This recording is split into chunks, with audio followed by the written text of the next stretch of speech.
This is the Nathan, Nat and Shaun podcast. We are talking about when you had to jump. You didn't want to. You had to. Hi, Leanne. How you going? Yeah, Good, Leanne. Leanne, what happened? I was doing out with my girlfriend in Cambouta. We were at her stable. Yes. Just out of Kalgoorlie, Nathan. Yeah, mate. And she was doing gymkhana work, and she said, jump on the back of the horse and I'll give you a dinky back. Well, as she went to get on, the horse started bucking, and I thought, well, I'm not staying on this horse, so I decided to jump off. Yeah. But as I jumped off, because the horse was shoed, she cracked on my hand and chopped one of my fingers off. Oh, my God, Leanne. And I didn't even know. I've stood up and I've started down. My girlfriend, she couldn't help me because the horse bolted because something scared her. Yeah. She's actually bolted down out of the bush, and I'm standing there with no finger, blood all over me, and we were way, way, way from the stables. So yeah, and I finally got back to the stables, told her father that the horse had chopped my finger off, and he went to get a Band-Aid. So I take it they weren't able to reattach the finger.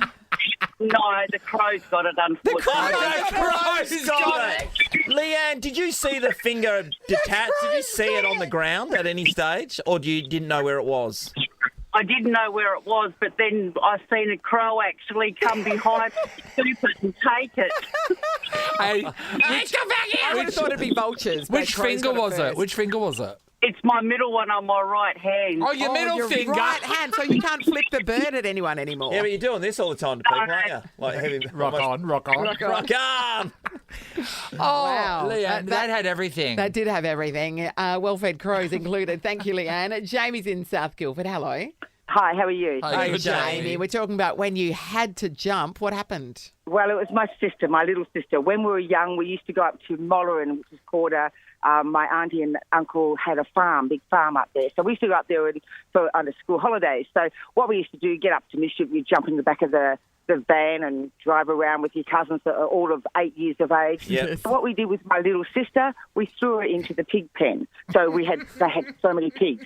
And we threw her in there just for fun. Yeah, and no, we get then it. we got all the food. You know what pigs are like when it comes to food. Yeah. So we threw the mushy food in the pig pen. They were charging at my little sister like, oh, my God. So then we panicked. We couldn't get the gate open. Yeah. So we said, jump. So she jumped. And luckily she was little, but she was fit. Yeah. Ripped her leg from top to bottom. Oh. And, of course, we then had to go home and we all made up stories. But, of course, then we were reprimanded and we were never allowed out again. So my sister still remembers this today. We were talking about it. So, yeah, so the pigs it was either her or jumped the scaling fence. And we still, to this day, don't know how she scaled the fence, but she did. Can I say, do we live in a society nowadays where you can torment your brother or sister by chucking them in a pig pan? And this is why none of the kids have got resilience anymore. Don't you reckon? I do. Sean, I was dangled down mine shafts. Yep. I was taken to the port and repeatedly drowned. Jamie's sister might have resilience, but she's also got PTSD. She can't eat bacon. Completely Her different. life is very badly impacted. That's so funny, Thanks, Jamie. Beck's in Rockingham. Hello. Hi, how are you? Hey, good. Great, Hi, Beck. Beck. Did you have to jump? So we're driving along a road. My husband's petrified of spiders, and a great dirty big huntsman came out the air vent on his side. So he didn't know what to do, obviously, freaked out, just sort of veered to the side of the road and literally jumped out of the car. While I was still going? Still moving. Yeah, I was still moving. Like, he managed to slow down, but he, jumped out, had to quickly put it in park and put it in brake. Him and my sister jumped out, and I'm in there trying to, get rid of this huntsman. And we sat on the side of the road for like an hour because they couldn't find where the huntsman went, but they wouldn't go back in the car. Hey, Beck, so let me get this straight. So the huntsman's come out of the vent, and that's terrifying for anyone, even if you aren't. It's just a surprise. It's like, oh my God! get it. So he's veered the car off the side of the road. The car's still going. Him and your sister have jumped out, and they've left you in a rolling car with a giant spider. Yeah. Yeah, no, Who's that Paul? checks out. That's a real partnership. Is that- You know what it is? You're on your own. You're not acting. You're not being fancy. You're not telling them, like, you're not Everyone wooing for them. themselves. It's like, you're Yep. going to die. This is a podcast of Nathan, Nat, and Shaun. I've noticed something, guys, that Yeah. now that we're friends with Albo, know. everybody wants to be friends with Well, us. someone's saying in the political circles that we are political power hitters. Who are those people, I wonder? Well, begging to talk to us right Begging. now is the Minister for Communications, Michelle Rowland. Michelle, good morning. Good morning. Great to be with you. And just to clarify, Yes. it's not the Prime Minister, it's Toto, the power of Toto. Toto. That is, Yes. that's where it's at. Yes. I mean, yeah, Yes. it's easy to be friends with the Prime Minister. Yeah. It's a lot Yeah. harder to be friends with Toto, isn't Yeah. it? And I saw the photos from when you were at the lodge. Toto, she took to you like you were best friends. Yeah, did, yeah. she We did. had to And- cover Nathan and Yeah. Chum to get that to happen. Yeah. And people don't realise that if you are very good friends with Toto, then you are allowed to officially have one enemy killed. Now, you being the communications minister, are you calling to tell us that we have to stop? Yes. Absolutely not. I'm calling because I'm a massive fan of FM radio, Yes. commercial broadcasting generally, and very much enjoy all the engagement with such great people like yourselves to keep people entertained, informed and connected. Thanks, honey. Michelle, with this title, the Communications Minister, did you have a background in going, that's an area that I would love to get involved in and help lead the government, or is it just thrown at you? Did you used to work at the Telstra store? Close. I had a before life. Before Yeah. I went into Parliament some 13 years ago, I spent 10 years as a lawyer doing media, IT and communications. So Yeah, right. this is really my area of policy passion. It took me around the world and then it took me to Canberra. And I'm very privileged to be in a portfolio that really is my life's passion. It really is the great transformational portfolio in my view, everything from the NBN to broadcasting to media, ICT. And it's such a privilege that the Prime Minister has given me this great job.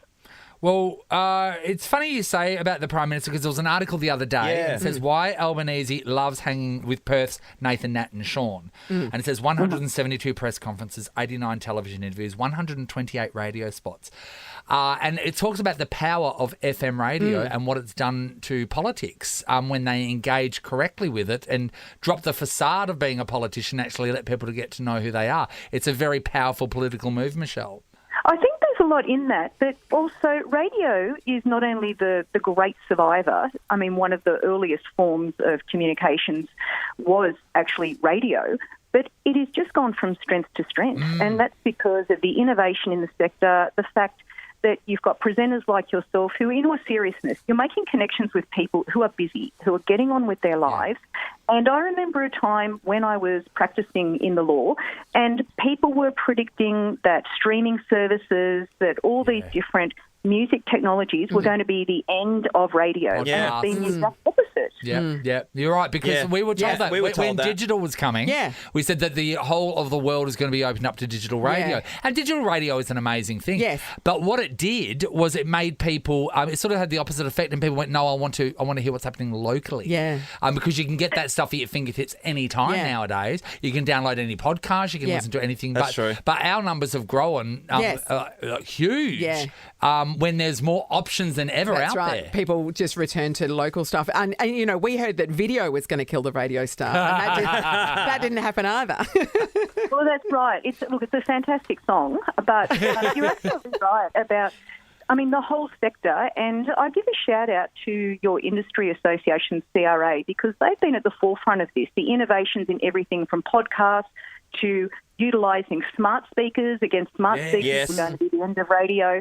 But instead, they have always been ahead of the curve in saying, well, how can we best serve our consumers, our listeners, and keep them engaged? What do we need to do? And they really have done the industry a great service. And of course, again, in all seriousness, it's that human connection from talent, from individuals that you don't get through just pure music streaming. One of the things we were able to connect with Albo about was music, obviously. Yeah. We went to the lodge and he had an album that was signed by U2, which was amazing, that Yes. we all looked at. But the Taylor Swift Yep.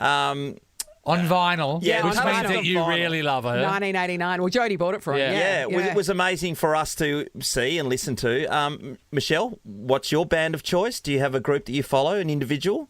I certainly do, and for me, it is Bon Jovi. Oh, And, yes, come on. Slippery when wet. 1987.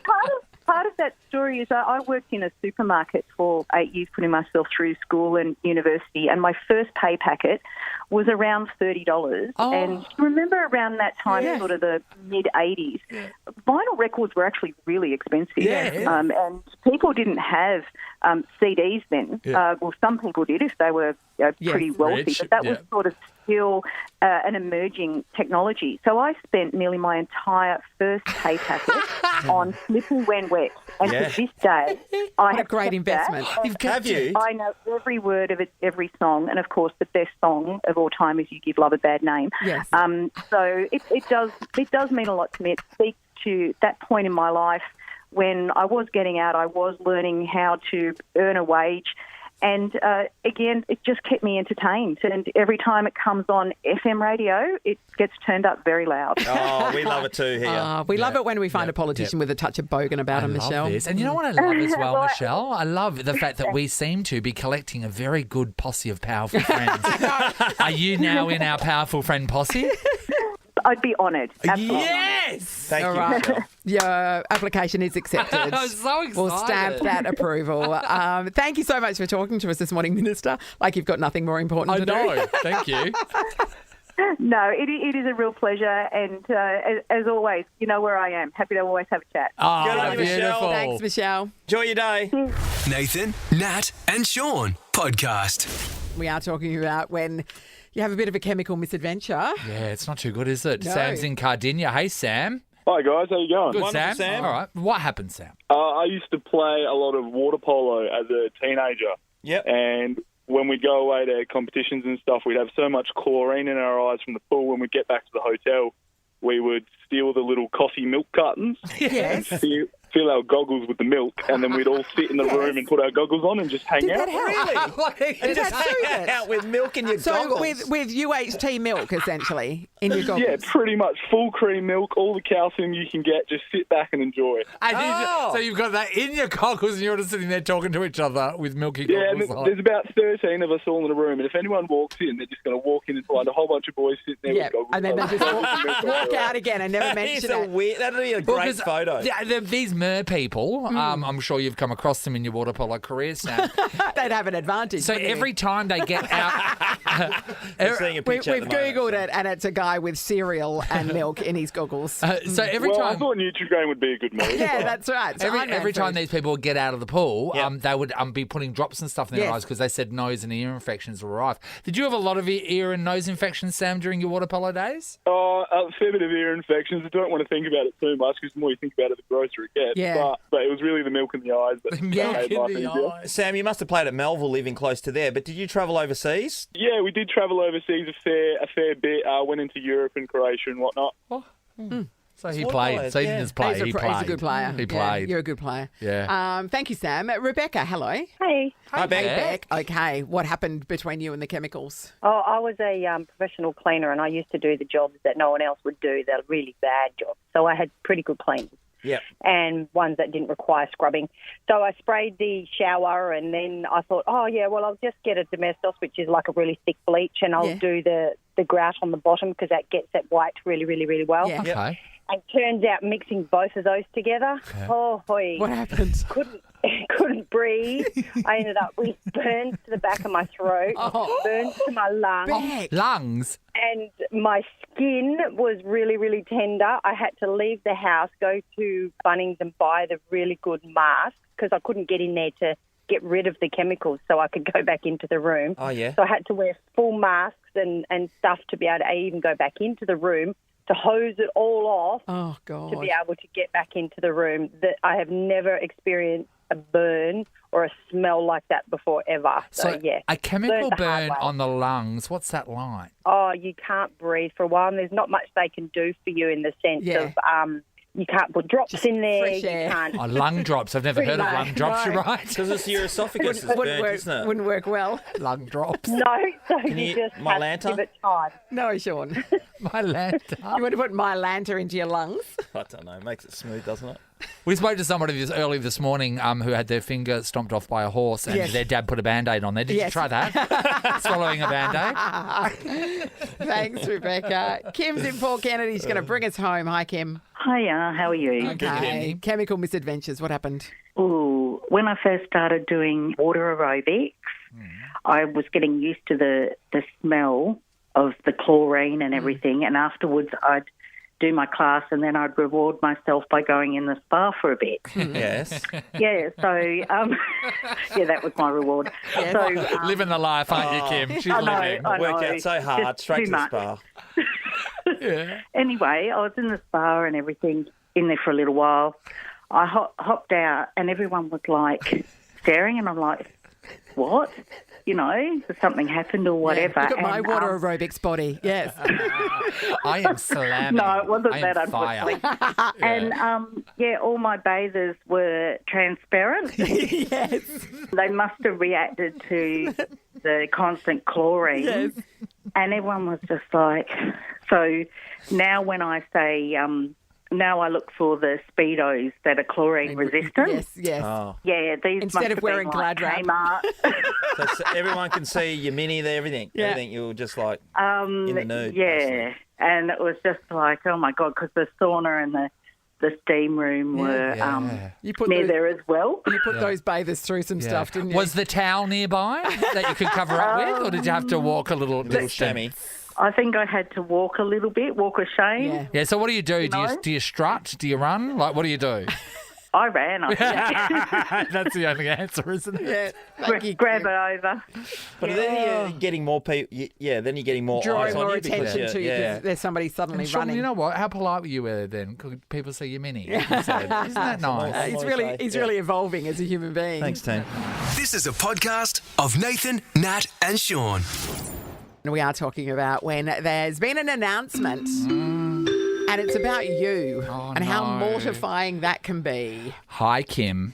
Hi, how you going? Great, Kim. Great, All right, so where were you and what happened? So I was only 16 years of age, and it was in the days that you went skating every Saturday night. But a friend decided that was our out. Mate, so we used to do it as well. It was called Yes. Skate About in Kalgoorlie. Skateabout. It was Yeah. very exciting. Yeah, that's just what you did. Yeah. And some friends decided we wouldn't go skating on this Saturday night. We were going to go to the drive-in movie. Ooh. So I knew Mum and Dad wouldn't let me go to the drive-in movie. So I told them I was going skating, went to the drive-in movie. Yes. And then I forgot to tell my best friend at the skating rink that I wasn't coming, and she rang to see if I was sick and why wasn't I at the skating rink. And Mum and Dad then investigated, Yes. found out I was at the drive-in movie. Oh, no. Went to the drive-in movies and flashed my name up on the screen. Kim. No, Kim. Oh my God, I'm that dying is for embarrassing. you. I'm dying for you. That I was mortified. I was thinking I was so cool going to the drive-in movies with all these friends. And Oh, Kim, you would have been with some guys then, obviously. Yes. yes. Can I just say, that's mortifying as a child, let alone it's mortifying as an adult as well. Yeah. That's Wow. great, Thank you, Kim. Kim. Great start. Let's go to Peter. Hello. Hello, how Hi, are you? Pete. Hi, Peter. Okay, what happened? So I was desperate for a coffee. I had no milk. I went running into the supermarket. I have a highly anxious spoodle that yells. So do I at the moment, Yeah, Peter. Sean's jumps into my lap every day. Yeah. Curly hair too. Yeah.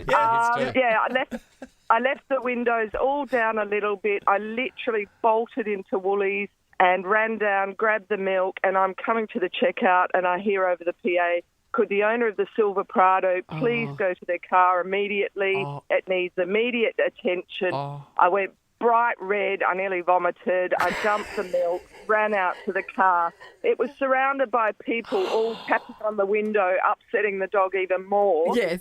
So I left the milk. The dog was absolutely distraught. I got a barrel full of abuse from people for leaving my dog in for the 5 car. minutes. Yeah.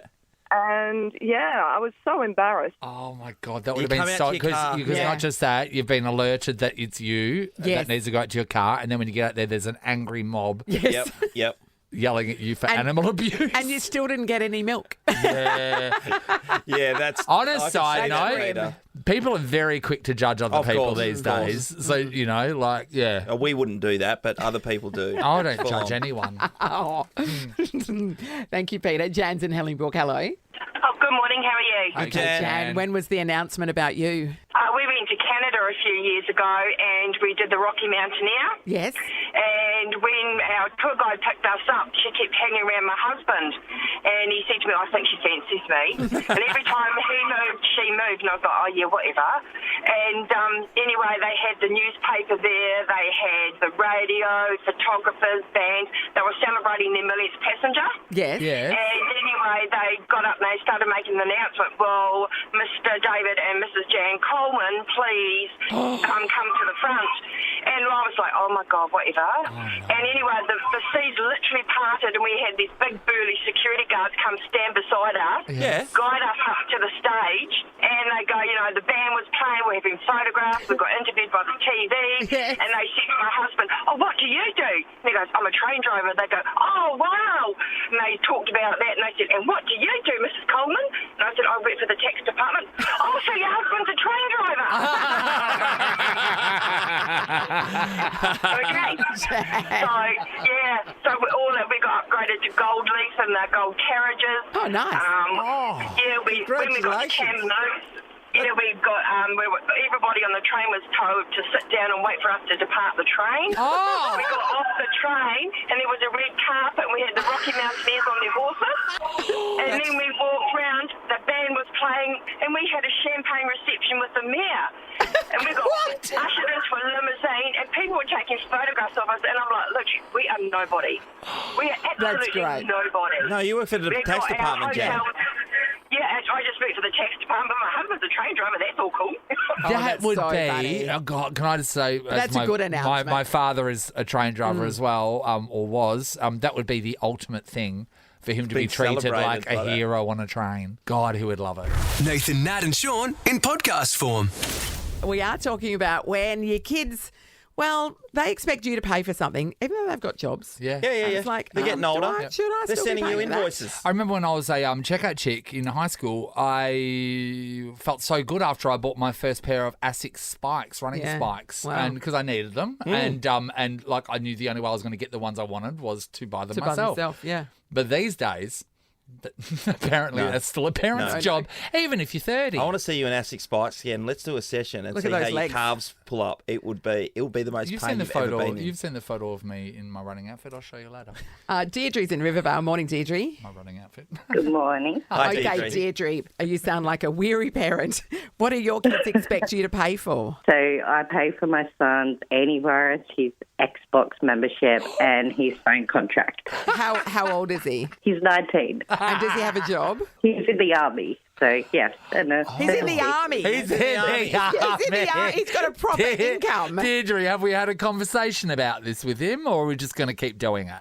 We have had a conversation with him, but his way of thinking is that we got these before he was 18. It's a lifetime commitment. That is It's a great. lifetime commitment. And I would stay with that. And Deirdre, he's not in WA. No. No, he's over in New South Wales.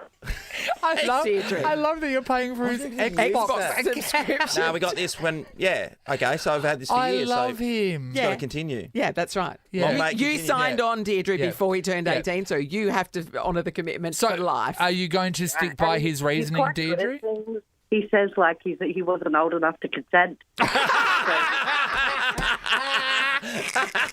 Oh, so you subscribed against his will, is what he's suggesting. Deirdre. Pretty much. He's a comedian, I'll give him that. I would say, Deirdre, usually I may feel slightly enraged on your behalf, but I'm really But he's liking funny. all of his reasons. So I think that we let this go for another 5 years. Yep, I think at least. Deirdre, another 5 years, you're on the hook. Thanks, Deirdre. Jody's in Maddington. Hello. Good morning, guys. Hey, Jode. Jody, you got a kid that expects you to pay for something? Yeah, I have 3 children. The eldest and the youngest are girls, and they've moved out of home with children. Yep. Middle child is my 26-year-old son, Yep. Yes. who works full-time, earns more than my husband and I, pays $150 a week, and writes a list on the fridge for what I need to get him when I do the groceries. Sometimes is it about $150 worth? Oh, yeah, pretty much with toiletries and snacks, yeah. Toiletries? And specific stuff. You're buying his deodorant and his toothpaste and stuff? Yep. Well, that's the role. He's paying $150. You know what? Well, you know why? Well, You know why? Because you decided to have a child with teeth. Yes. That's on you. He didn't sign up for teeth. Jodes, do you do all the washing? His washing, sheets. Do you cook bed? for him No, as well? he does. Yes, I cook for him, and I have to make sure that there's good enough stuff for Smoko the next day. Oh, Well done, mate. you are in it. We have tried to convince him to go out and buy a house and move out, Well, and why he would said, he? "Why would I? I've got it too good here." Dude, Exactly. why would he? I tell you what, when you're living by yourself in your own house, the magical fridge thing doesn't Yes, work. exactly. When you write something on the fridge and suddenly it's in the fridge, I tell you what, I've tried it many times. It doesn't work. It does not work. What are some of the requests that he asks for? So he's got toiletries. Is there something that really sort of grinds your gears that he asks for repeatedly? A specific deodorant can't be the Rexona that you get in a 3-pack. Yes. This scent doesn't come in a 3-pack. Yes. It's specific body gel. Yes. And specific cordial and specific snacks. Is he a lime guy? What's his cordial flavour? Yeah, it's a good call. Fruit cup.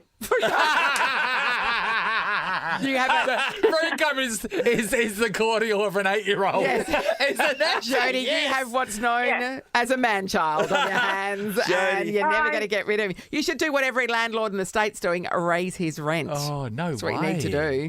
Yeah. I don't think it'll Jeez, fly. you'll protest. Oh, the by the list will way- get bigger, though, Nat. I know, That'll be the that's thing. true. Oh, yeah, you want to charge me that much? No worries. Is cordial still in people's houses? Oh, we get it every now and then, but I only you get the Cola. bottled. I You have get the the bottled Bickford one. one, Yes, the yeah. Bickford bottled lime sort of one, isn't it? Oh, the lemon Cotties. lime. lime The Cotties. Do you get a Cotties? Yeah. But what? The Grant Cooler? Yeah. Cooler? Do you? Yes.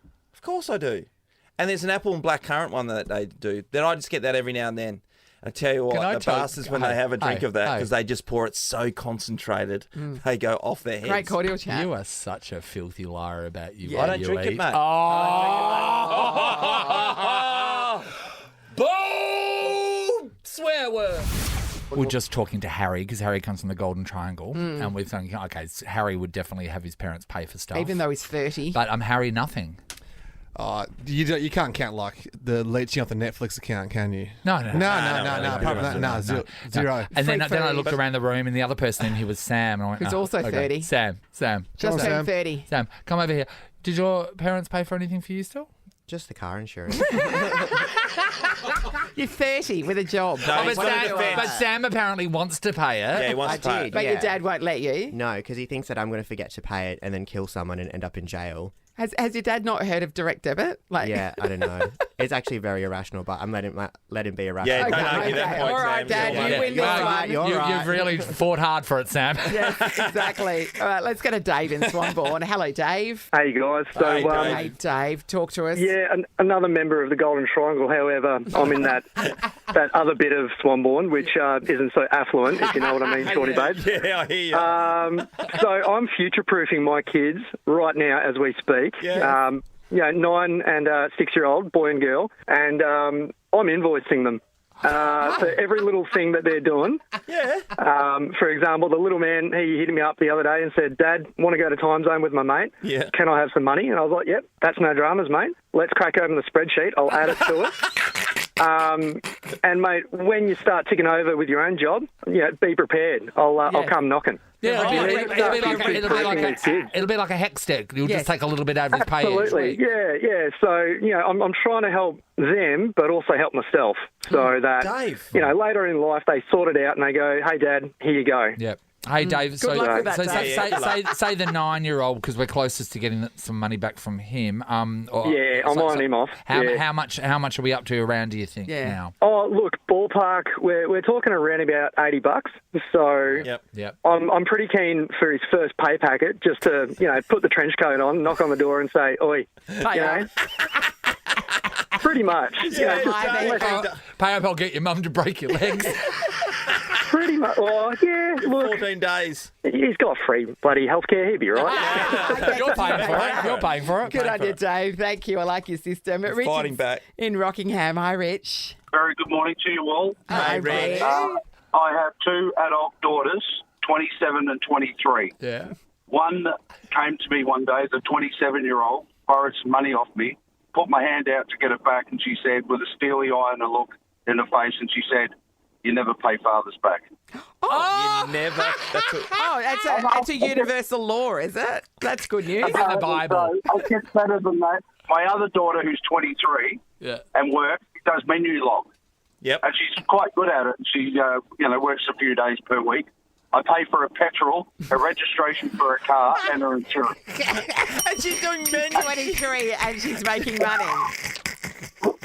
Surely all of that stuff would be tax deductible anyway. Both still live at home. Yeah. Oh, Richard, no board? They're not paying board? And they're not paying board either, no. You're quite right. Can I tell you, kids these days, adult children these days have got such a good wicket. I know a lot of it is out of necessity because they can't afford to do that. Yes. But I swear, I wouldn't. If your kids start offering to make you dinner, I'd watch that because I reckon there's going to be a few that are going to slowly start poisoning their parents. Oh, yeah, I see what because you're you know what it is? Because the only thing that's in the way of them having their own home is their parents owning the house they live in. Yes, that's right. So it's like, knock your parents off. Mm. I mean, I'm not giving anyone ideas right now. Oh, to be honest, but if you don't have a great relationship, Brian it and is an Marlene, option. watch your backs. Nathan, Nat, and Shaun podcast. So, Rosso, are people inviting you into their houses now that they know that you are really into this? Are they like, you've got to come and see this house? All the time. Yeah. It's the most common thing people say, can you come and have a look at my house? How awesome. And sometimes I do if I've got time. Yeah. Sometimes it's a bit weird. Like there's a woman in Tasmania, and I was doing some shows with Kevin McLeod, and she wanted Kev and I to come and stay in a 1950s house in Hobart. And it was like, well, maybe I'm getting in the way. I think you just want Kevin to come and stay. You're 65, that's your jam. You've got to go through Rosso to get to Kevin If you're McLeod. 65, it's marmalade, not jam. Do you have a pet hate about homes? Like, so for me, I mean, I'm talking about places that don't have a scullery. Yes. It's when there's no hole for the microwave in a kitchen. It's like we live in a world now where we want clear surfaces, and you want me to put a microwave on a bench. What's your pet hate? Oh, I'm not super judgy about people's homes because, it is where they live. Yeah, but microwave holes. Yeah, I mean, I don't have this will surprise you, and you can go to the phones on this one. I haven't had a microwave for 16 years, I don't think. How do you heat up leftovers? How do you heat up? There's a thing called a pot, right? No, that's in the olden days. You really are. No. You're stuck in the 1970s, Rosso. What about frozen meals? I don't have them. So, there is a simple fact food. about this microwave. You don't. There's one thing I reckon that it's good for. Two things: heating up Chinese and heating up lasagna. You don't need it for anything else, right? Absolutely nothing else. And by all of those things, Chinese or Indian's the hardest one to do. Yes. The rest of it, I have no need for a microwave and can live without it quite happily. And there are ugly things, and the jury's out on whether or not. My brothers and I used to stand in front of them. We had weirdly enough, my mother was an early adopter of nothing apart from a microwave. It was a labour-saving device. It's like, we won't get a VHS, but let's get a national microwave in 1979. And I am sure that it leaked the sort of Chernobyl-level radiation. Yes. My brother just standing there watching eggs cook, and then he glows in the dark now. It reminds me of the kerosene heaters, Rosso. Exactly. Yes. When we're growing up, people don't realise what a kerosene heater is, and that's like this box, this metal box that you pulled inside, and it had like this dome that would light up, and it was powered by kerosene, and it was so powerful, the kerosene smell, that everyone was. That's why we all enjoyed a country practice, because we were off our heads. We would crowd around it in our highly flammable pajamas. Absolutely. Is it insane? Rosso, with you bringing up the microwave, you sound like a person who has a few other things that you go without that are more. Are you living a very pure life? Yes. Do you want to talk to me about not drinking alcohol anymore? Is that what you're... No. Any other mod cons that we would normally go to? That you eschew? No, I've given up drinking too. That's what everyone wants to talk about. That's not very 1970s. No, everyone hates you for that's that. why you My can God. do without a microwave. It doesn't drink anymore. So you go get home and you just put anything in the fridge in the microwave because you're blind and you can't use the oven. I'm a pretty old-fashioned... No, I don't. I don't have a TV in our lounge room. Like, there's no- Okay, well, there we Yeah. go. What are you doing there? Where is it? He's getting after it. Do you know? We play as a family. You won't believe this. We play charades. Oh my God! fun. Is Charades. this? I'm going to bring up an old show as well. Little House on the Prairie. Yeah, it's like this we're what- like an Amish family. No, Do the it's- kids need help? Should we rescue them? What's happening? No, they like it. I hate. God, get me wrong. I'd put a telly in tomorrow. I'm sick of my kids because they want to talk and stuff, and I go, can't we just watch a current affair as a family? But when we watch architectural shows or design shows like yours, and you see someone bring them into their lounge room, and it's just got two lounges facing each other, it's like, Yes. what do you want me to do? No, you have to look at one another. Where's the TV? But you know, and I'm a different guy. There's no doubt about it. I'm a weird cat, but like I like a space where we talk to people. You know, Conversation pit. Yeah, and I live in a 1950s home, but I don't. It's not like that TV show Back in Time for Dinner. You know, Yes. it's not that stuff. It's I'm not that much of a sort of a Luddite or whatever you call it. But I just think, you know, for kids, they don't need devices, TV. You know, they need a little more nature. They need less time stuff. AI's coming to take everyone's jobs anyway. So what you need to do is be ready for a gardener, the land because of they when can't all take we're that. going to do is paint and put on plays because everyone's... Surely they're forced to sit down and watch the ABC at 7:30 on Sundays, though. No, we will sit down as a family. I will make lasagna that I won't be able to reheat the next day. Eating it stone cold. And it's I will say this about it. It is absolutely the best work I've ever done. It's a beautiful I tell you what, series. it is magnificent to look at. It like is. it is, and that first ep on Bruny Island, which is one of my favourite it's places in extraordinary. Tasmania. It's so gorgeous. The houses you get to show off are amazing. So yeah. Can I add too, Rosso, that I think your voiceover work is outstanding. Yes. I love the pace. And There you go. Take that. Leno, you love it too. Hey, that's very kind of you. I appreciate that. It's important to know. You know, there's a lot of time and effort go into these things. No, it's and you notice the little things. You know, it's important to give that feedback. I gave that recently to Hamish Blake on his jumper selection in Lego Masters. Yes. Which my kids are allowed to Superior. watch on delay. Oh, that's nice. On delay. Yeah, we save it up for Christmas holidays. They're on to series 2. I was going to say, you know that show's not live, right? But they're not even going to watch the balloon one, though. Designing a Legacy. No, not that thing. No. Check out Designing a Legacy. It's Sunday night, 7:30 on the ABC. Rosso, it's a pleasure. Nathan, Nat, and Sean is a Nova podcast. For more great comedy shows like this, head to novapodcasts.com.au. Nova.